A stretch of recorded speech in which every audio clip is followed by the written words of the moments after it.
Hi, this time I have a video on a recently finished studio landscape painting. I'm going to be showing you the time-lapse of the underpainting stage. And this painting was painted on a 50 by 40 centimeter ACM panel with oil-primed linen mounted on it. Claessens 66 canvas, more specifically for those interested. I had some left over from Italy. I can't get that in Finland and I wouldn't really use this canvas anyways anymore. It's kind of brittle, the priming it has, so I don't really trust it anymore. I wanted to talk a little bit about the underpainting in color. So this comes pretty close to what I talked about in the cow video relating to mass drawing and jalapeno painting. I many times like to start landscapes by finding large masses of average values and shapes to sort of put the composition in place. And occasionally, if the composition is complicated, I will do some kind of drawing or some kind of marks to make sure I don't go astray from what I've designed before starting, since that would kind of make the planning useless. Of course, if I realize something doesn't work, I will shift it, or if something I lay down looks better than what I have on my reference image, I will of course let it be and make it fit in. Now actually painting this, you can see on my canvas there are some very loose, mostly straight lines to help me out with the composition. This is mostly because the painting has a lot of different colors in it and it is easy to get lost when drawing with masses of tone, and there is also a lot of mixing involved. Speaking of the colors used, you can see me start by finding a color for the water, which occupies the most of the picture. A nice accurate average is ideal at this stage, but more often than not, I don't exactly nail it with the white canvas being the only color to compare to. So I like to think this is the starting point so I can start judging my values and contrasts better. It doesn't have to be perfect. After this, you can see the rocks are left lighter than water because they are lighter on average, even though they are left at a very rough state with barely any form to show. From there, I find the colors and contrast of background, and while I'm choosing my colors, I'm always comparing to the previous ones, and that way each brushstroke we get more accurate color relationships. After I have the canvas covered, I will then work it a little further in terms of details, like the small bits of moss and leaves getting hit by light, so we get those in roughly as well, and they work as a good base for the upcoming layers. One thing to note from the bottom layer of the painting is I also established a base texture with some thicker paint for the whites of the water in order to create even more texture in the upcoming layers. One thing you might also notice is the painting looks pretty gray at the start. That is intentional, as I try not to push color on the first layer, but keep it more unified and harmonious, which is easier when the painting is kept slightly grayer than what you see on the reference. Also, adding nice small color notes will shine brighter and create more depth and realism, in my opinion. Also, usually the photograph tends to be a little bit more colorful than the real life, since it tends to be that the cameras push the colors a little bit by default. That is of course unless you edit the photos very carefully.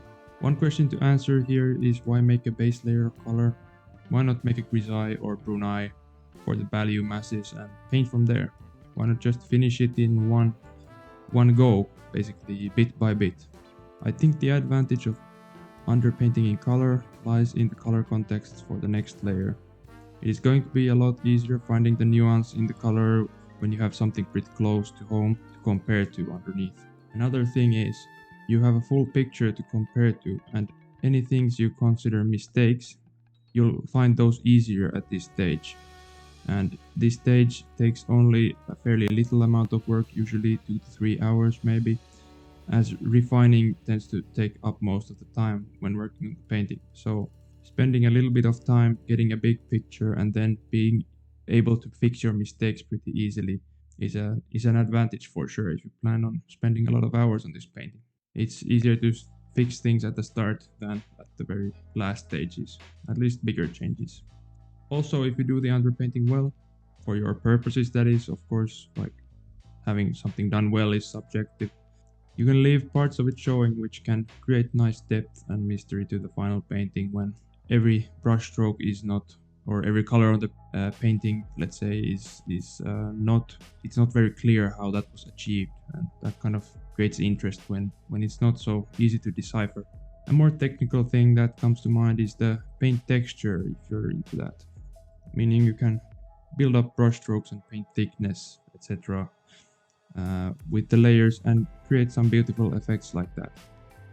And lastly, there are techniques like glazing or scumbling, which are fairly simple to do if you want to nudge the colors a little bit to a certain direction, you know, if you get pretty close to home on the first pass.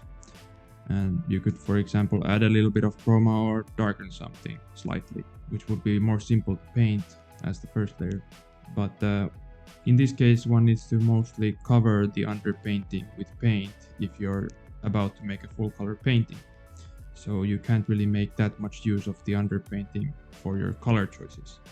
And final thing for the most geeky painters, considering the archival qualities of their paintings, oil paint tends to turn darker and more transparent over time. This is just a fact. And with the time scale being decades and centuries, of course, it's not like you will probably be able to see this a lot. Maybe at the very end of your career, you can start seeing this in your earlier paintings. This can lead to the final layer showing through more of the underpainting over time. So some old paintings have turned more gray as the grisaille, meaning black and white underpainting, starts showing through. And this effect would be much diminished if there is at least a semi-opaque layer of similar color underneath. So hopefully my paintings will look more or less the same in a couple of centuries, even if they don't end up on a conservator's table. So to wrap this up, I think underpainting in color is a good practice, though it is more labor intensive with all the color mixing when compared to monochrome underpaintings. Obviously it takes a bit of experience with painting in full color, so that would also be an advantage for the grisaille underpaintings, since it's easier and more broken down as a process. So it's better to approach as a beginner. But I feel this way of approaching a painting has a lot of the efficiency benefits too, since you don't waste time on underdrawing or underpainting layers that will get more or less fully covered up by paint anyway. I might change my opinion one day, since I'm very open to new approaches and enjoy trying things out, but this video explains why I enjoy approaching a painting like this. At least it is very well suited for landscape painting in my opinion, since the drawing, well, depending on your opinion of course, doesn't have to be super exact.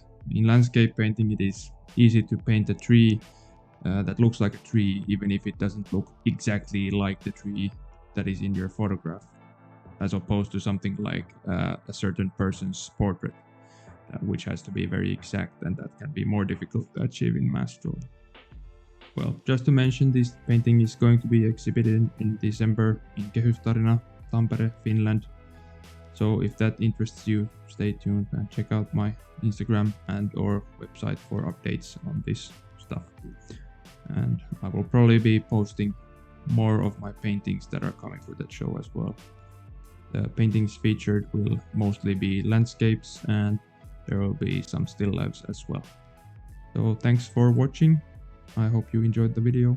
If you have any questions, leave a comment below or send me a message. Alright, have a good day.